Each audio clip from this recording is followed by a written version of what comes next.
Welcome to our Heat Pump Boss series, Level Up Your Heat Pump Installs. We've got the tools, tips, and how-tos that will help make you an expert heat pump installer. Today we're going to focus on outdoor unit equipment placement. Let's dive right in. Before you set your outdoor unit, take a quick look at these site selection factors: hazards and safety, snow accumulation and deflectors, clearance and airflow, physical distance, noise, vibration, and occupant impact. We'll walk through what to watch out for with each of these during this video. Picking the right spot for your outdoor unit isn't just about performance, it's about safety too. Make sure there are no potential hazards nearby that can impact safety or unit performance. For example, placing the outdoor unit near an outdoor pool or hot tub is a safety hazard and against building electrical code. Other hazards may include placing the unit next to driveways, walkways, or stairs where condensate or defrost water could pool and create a slipping hazard for the homeowners. If these areas are unavoidable, you'll need to ensure condensate and defrost are routed to drain to a safe location that won't cause slips or falls. Homeowners and service technicians also need to be able to safely access units to conduct regular maintenance. A system that is difficult to access will likely lead to deferred maintenance, and that lack of maintenance leads to reduced equipment efficiency and lifespan. Snow and ice can cause big headaches for outdoor units, but there are ways to prevent outdoor units from becoming buried in snow or encased in ice. For reference, you don't get airflow through a unit if it's blocked by ice or snow. Outdoor units are rugged. They can handle normal snowstorms, but excess snow coming off a roof can be a problem.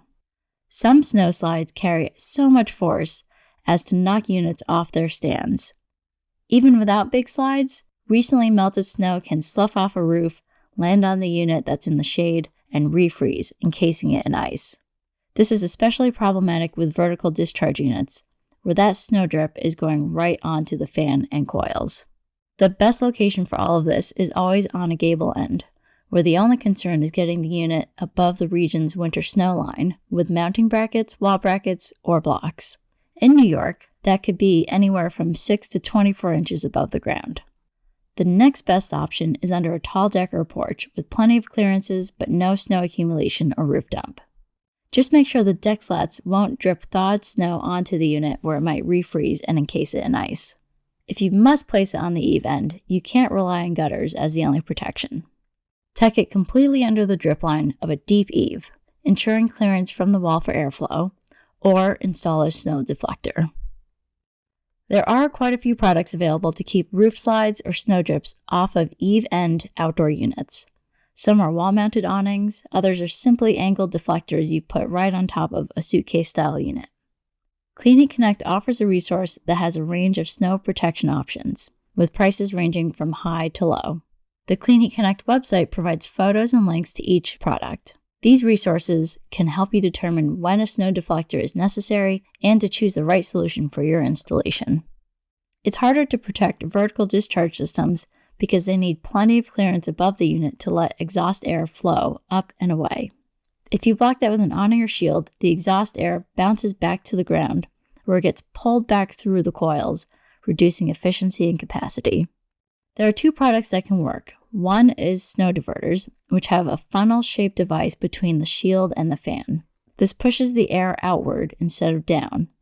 There is still a capacity and efficiency penalty with these products, and you do need to make sure your manufacturer approves their use without breaking warranty. The other product class is a hard mesh shield cover that comes in a variety of options to let the air flow through them. These can get clogged up with snow or ice, so homeowners need to be told to check them to keep them from getting plugged up.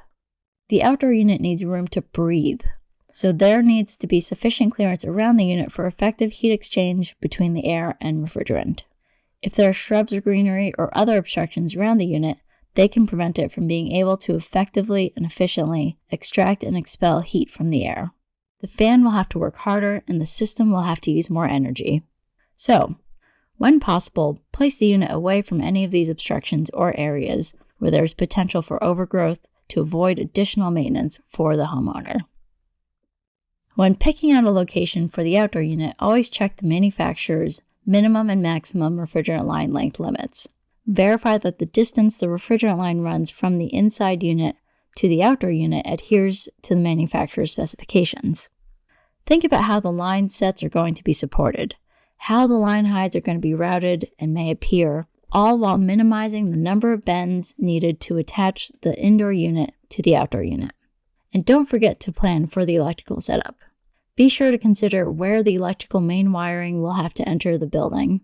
Be aware of the protection needed for the wiring and the routing path. Also, consider where the electrical disconnect panel will be located, ensuring that it is within sight of the heat pump without impeding the ability to operate the electrical disconnect. Nobody likes a noisy heat pump. It's best practice to use vibration isolation dampeners whenever possible to limit any noise concerns and wear and tear on the system. Vibration isolation dampeners must be installed in a location that interrupts vibration from the heat pump to the mounted surface. If you don't install these, vibration can lead to noise complaints from homeowners and neighbors, as well as damage over time to the unit's components and the structure it is mounted to.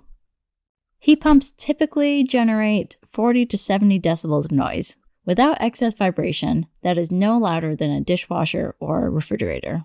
Directly mounted units to the building's exterior without any vibration dampeners can cause vibrations to translate to the building's structure. Over time, vibrations can loosen nuts and bolts and impact compressor and fan performance. Now that you've chosen where the unit will go, it's time to install it smartly. It is critical that all pieces of the heat pump system are secured to avoid damage to the equipment and surroundings. Outdoor units must be secured to a mounting bracket, mounted on concrete blocks, or secured to the exterior building walls for adequate support.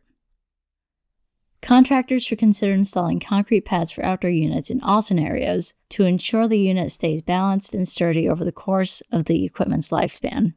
If the unit is not mounted on a concrete pad, soil erosion and equipment vibration can lead to the unit not being level and eventually the equipment malfunctioning or even failing.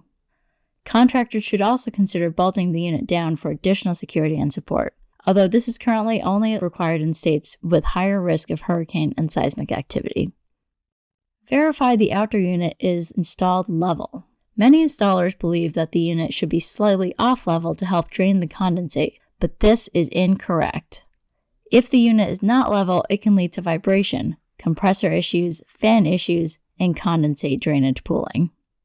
Don't forget the electrical disconnect. Ensure that the electrical disconnect is installed in an accessible location for service. Per Section 440.14 of the 2017 New York State Electrical Code, ensure that the electrical disconnect is located within sight of and readily accessible from the heat pump equipment. This is required so technicians can safely work on the equipment without risk of an outside party powering on the equipment during service. It is best practice to install the disconnect switch within a few feet of the compressor with a lockable cover. Thanks for diving in with us on outdoor unit equipment placement. Remember, we're here for you at cleanheatconnect.ny.gov with more videos, resources, guides, and best practices. Hope to see you in our other sessions as we complete better installations together, one project at a time.